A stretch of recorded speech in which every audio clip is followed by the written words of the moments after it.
Bonjour, nous sommes à Andilly-les-Marais pour la 10e édition du festival Tribal Elect et j'ai l'honneur aujourd'hui de recevoir sur notre plateau Gildas Leroy. Gildas Leroy qui est membre actif adhérent de la fondation Planète Anaco. Alors bonjour Gildas. Bonjour. Alors c'est quoi l'association Anaco? Alors l'association Anaco c'est un manoir, un ethnomusée qui se trouve dans la Haute-Vienne entre Poitiers et Saumur, pas loin de l'abbaye de Fontevraud. Et en fait, on appelle ça le petit musée du Quai Branly du Poitou. En fait, c'est un musée qui a été créé par Patrick Bernard, qui est un grand cinéaste, auteur de plus d'une cinquantaine de films, coproduits avec les populations, les peuples autochtones, indigènes, qu'on appelle aussi les peuples premiers, les peuples racines. Donc ça peut être les éleveurs, les chasseurs-cueilleurs, les pisteurs. Donc on va des aborigènes d'Australie, aux Inuits, à l'Amazonie, aux fils du vent des steppes de Mongolie, aux pygmées des forêts de la canopée du Congo.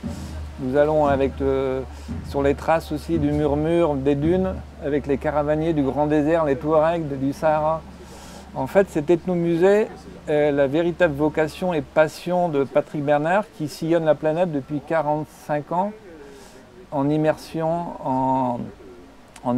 avec ces populations de culture, de tradition orale, immatérielle, qui sont un petit peu les derniers témoins, les derniers sentinelles, avant que l'humanité ne devienne orpheline de toutes ces cultures tribales. C'est un petit peu comme si toutes les lumières, les bougies s'éteignaient du cosmos, nous serions orphelins de toute la diversité patchwork multiculturelle, du brassage des carrefours ethniques, qui puisent leurs racines aux sources de l'humanité.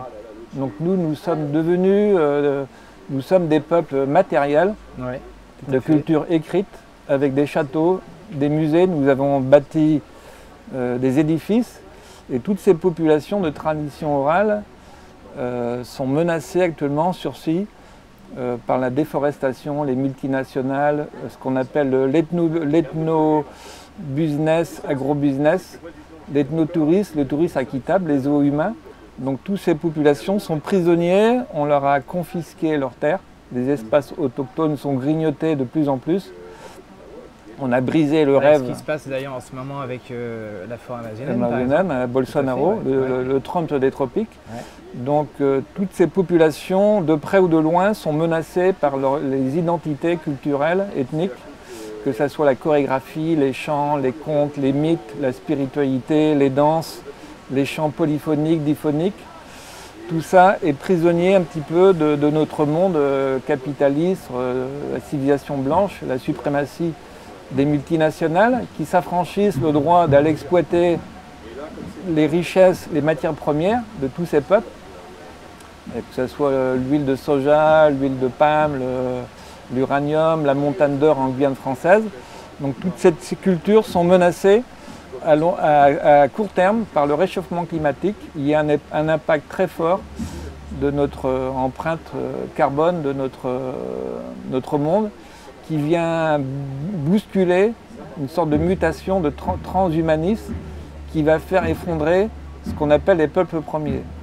Et si ces peuples premiers disparaissent, suivant le constat, le diagnostic des scientifiques, des climatologues, des ethnologues, disparaissent d'ici à l'horizon 2040-2050, ces peuples premiers, nous, on sera peut-être les peuples derniers.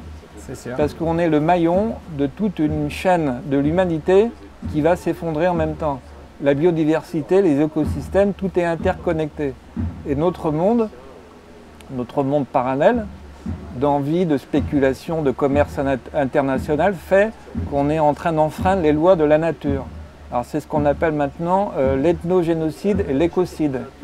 Vous, qu'est-ce qui a fait que vous vous sentiez concerné par tout ça, justement? Pourquoi Alors vous avez intégré cette association? Moi, j'ai intégré cette association. J'ai fait partie un petit peu du collectif du réseau France International, Survival International.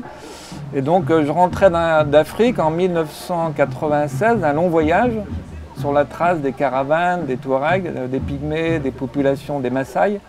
Et j'ai rencontré Patrick Bernard tout à fait par hasard dans un cycle de connaissance du monde, de tournées de conférences qu'il faisait en Bretagne, dans les Pays de Loire, sur la région nantaise.